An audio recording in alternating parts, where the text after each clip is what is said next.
Welcome to another edition of the Dean Legge Show here on Dog Post. Thanks for joining me again today. This is a quick Dean Legge Show.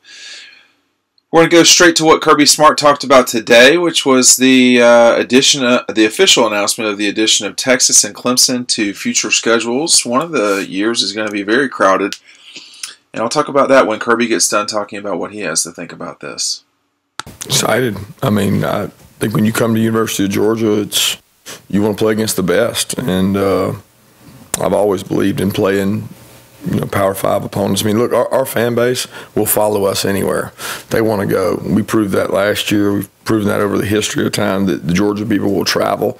They want great games. They want home and homes, and that as a coach, and I know going out recruiting, it helps. The CFP's proven that they want strength of schedule. They want you to play good opponents. Who knows what the system will be 10 years from now? It certainly could all change, but I would argue that the better schedule you play and the better teams you play against, the more rewarding it'll be 10 years from now. I know 10 years ago from today, nobody thought we'd be where we were, and there's some teams that probably could have benefited themselves by playing a tougher schedule. And to go out and get these two teams in the same year, you want to come to Georgia, you want to play against the best. That's what we want to build. We want kids that want to play against the best.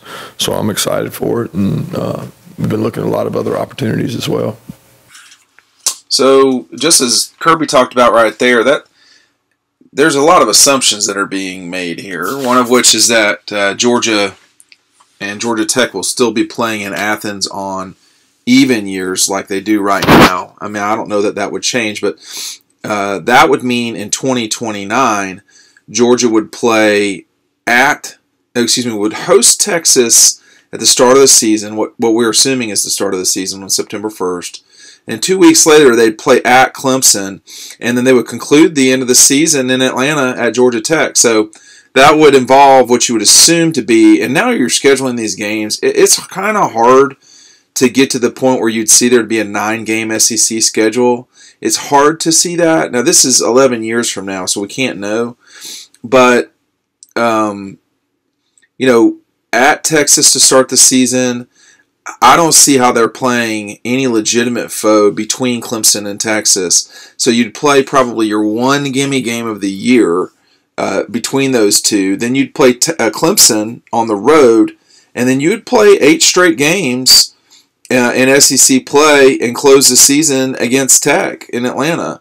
And then assuming, you won the East, you would play in the SEC Championship the week later. So, it's true that, this is going, that season, 2029, assuming we'll all be here, that's going to be the most challenging Georgia schedule that I can remember. You start talking about in 2000, I think in 2009 they played Arizona State and Oklahoma State as well as Georgia Tech, and the Arizona State was not ranked. And we can't know what Texas and Clemson will be. That 10 years ago Texas would have been a legitimate fight and Clemson would have been an easy game, whereas right now you would say they both would be challenging games for sure.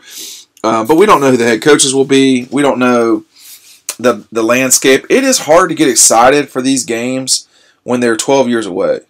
You're going to play Oregon before this. You're going to play Clemson before this.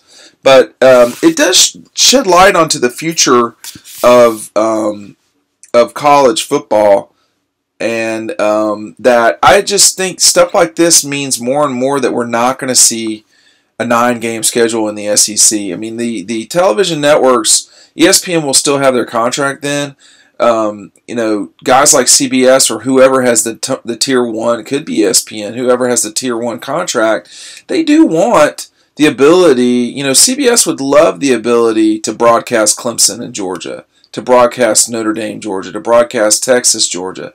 And you get that with these home and homes.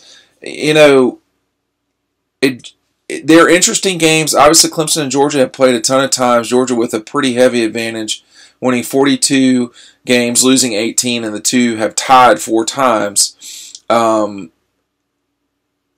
Clemson and Georgia have not played a bunch lately. They've only played, I think, 5 times since 1991, and Georgia's won all of them but one. And in the case of Texas and Georgia, they've only played 3 times, with Texas winning twice, But losing the most important one, which is the 1984 Cotton Bowl, cost Texas the national championship. So it's good to see Clemson back on the schedule, home and home.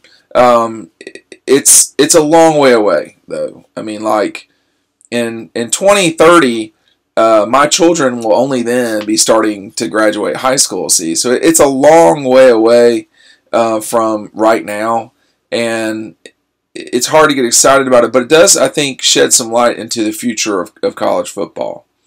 The other thing that came up today was the health of the offensive line.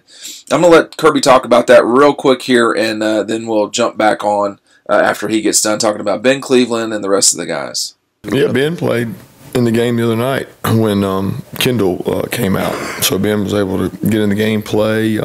He feels better each and every day.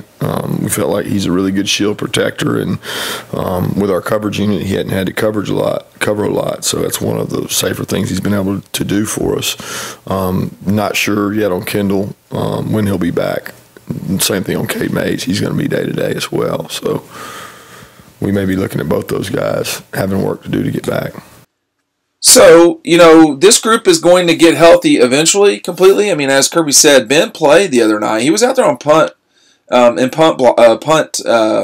situations, and it seemed like he was out there for sure when the game was out of hand in punt situations. So, that's really going to be a key for them. I don't know if Cade Mays will play this week.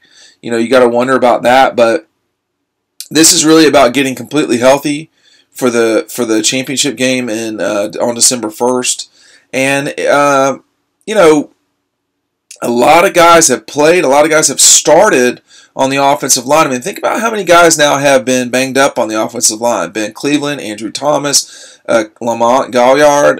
You've got Cade Mays. There have been a lot of guys who have been injured. So you're going to see a lot of those guys get back in the near future, you would think. But really just an important week for Georgia to get everything squared away in practice. These practices are really important. They're the last ones before the legitimate games of the end of the year.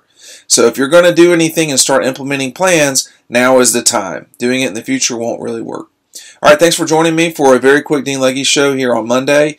And check back on the channel and on iTunes. And go visit dawgpost.com, DAWGPOST.com today.